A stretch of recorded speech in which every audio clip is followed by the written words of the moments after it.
This is TWiT. The Jeff Bezos retiring, stepping down as CEO. He's going to be the chairman of the board, but less focused on day-to-day operations. He's handing over the reins to Andy Jassy. He's kind of, maybe this is another one of the, it seems like the whole show's been about corporate spin and PR. And maybe this is more of the same. In the letter, he says, if you've read some of the news reports, you might think we don't care about our employees. Well, we do.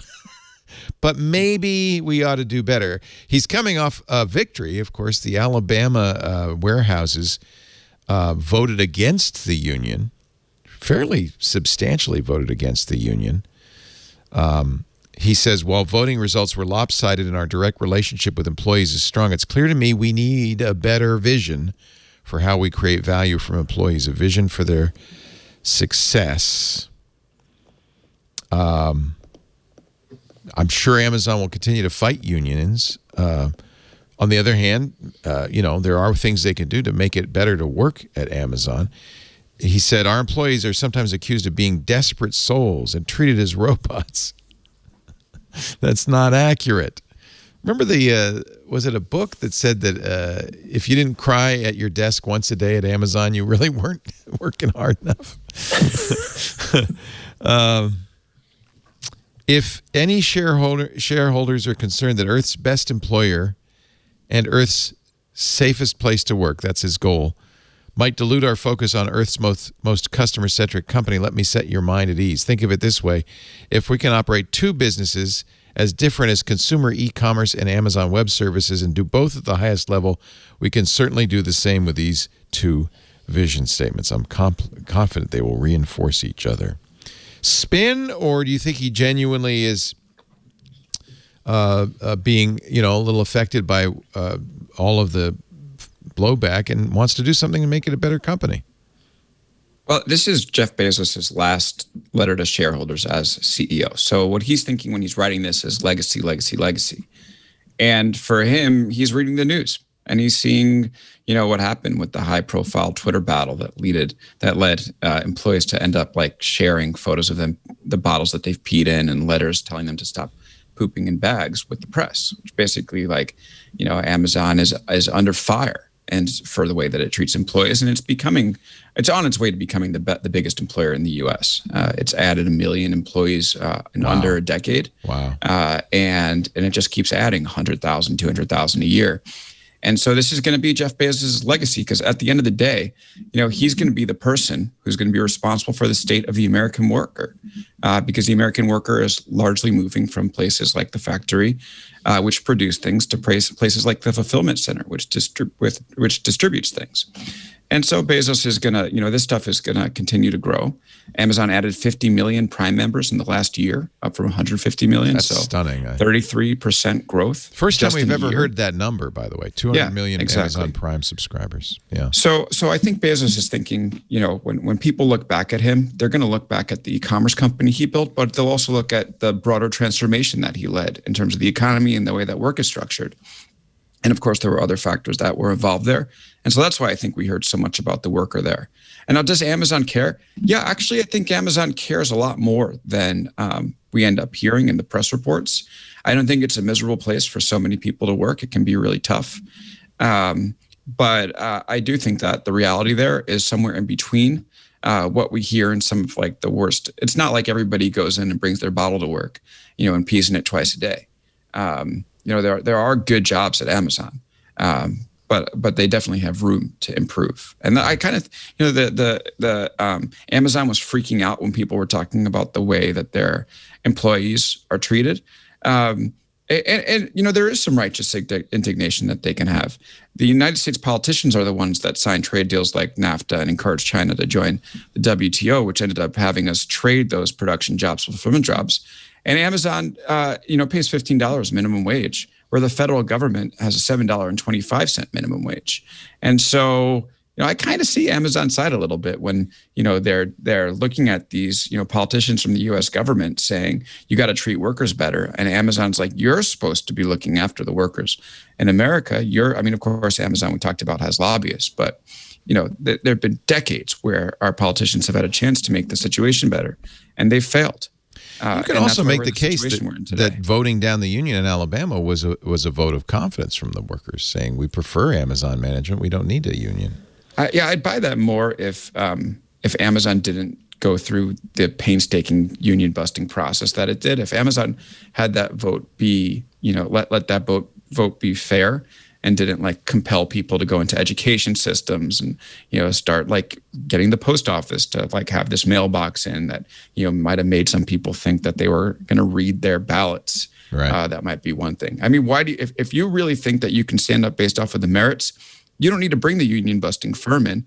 You obviously have a right to defend yourself against unionization if you don't want it, but to just go through such effort and to be so against it. I don't think this was, entirely the workers standing up and saying, we don't want a union. Obviously, Amazon had a role in it. And Amazon's like, this wasn't a victory for us. It's what the workers wanted. But Amazon corporate, it was definitely a victory for them. They had a side. They picked a side. They pushed it real hard. And then we saw the impact of it. It's an interesting goal to become Earth's best employer and Earth's safest place to work. A lot of this letter was talking about how we already are great.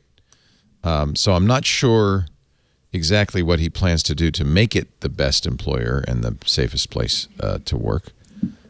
Well, there's a couple things here. Number one,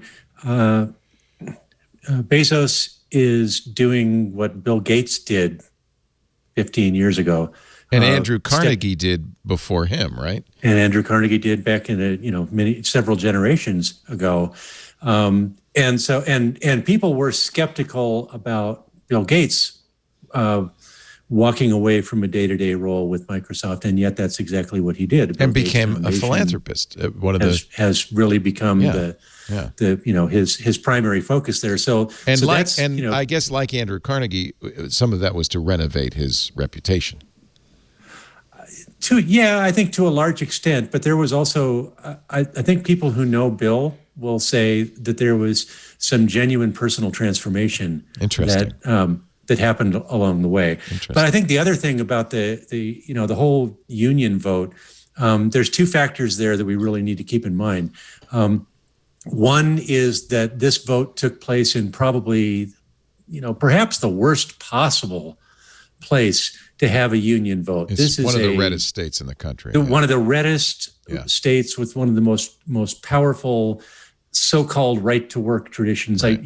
I just get angry when I have to use the phrase right to work, because it's the exact opposite of what it should be. But right now the United States is one of the most anti-union countries in the world.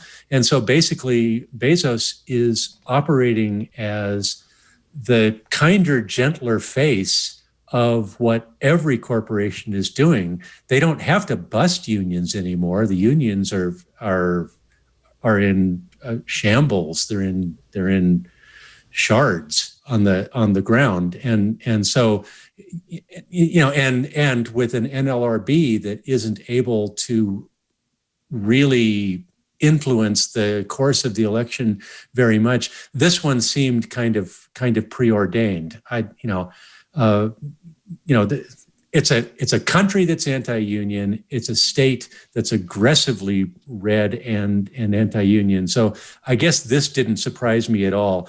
And for Bezos to come back and say, well, thank goodness that our employees love us so much. No, I don't think that's what it means. He quoted 94% of our employees say they would recommend Amazon to a friend as a place to work.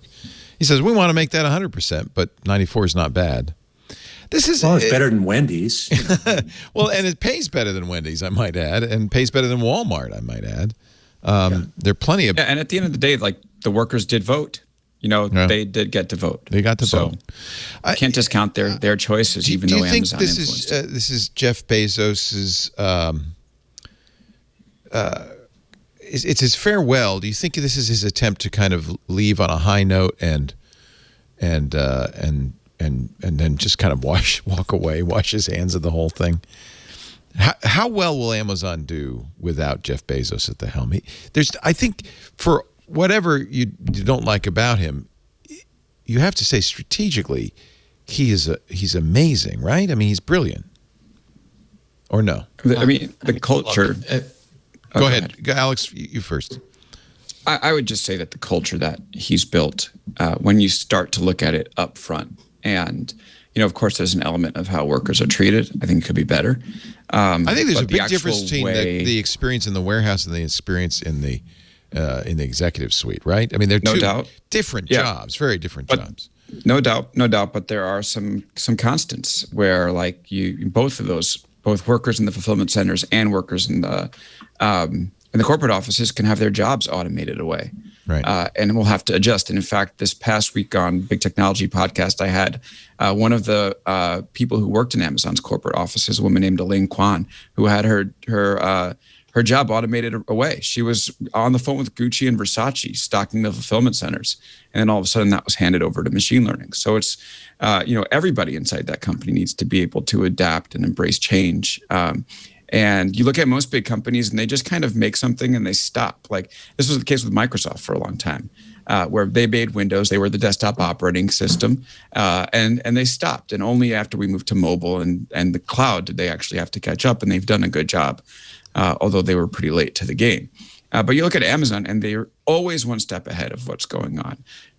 Bookstore, then selling everyone through a first-party marketplace, to build a third-party marketplace, logistics and fulfillment, voice computing, hardware manufacturing with something like the Kindle, not to mention the fact that they're a grocer, an Academy Award-winning movie studio, and now they're moving into healthcare.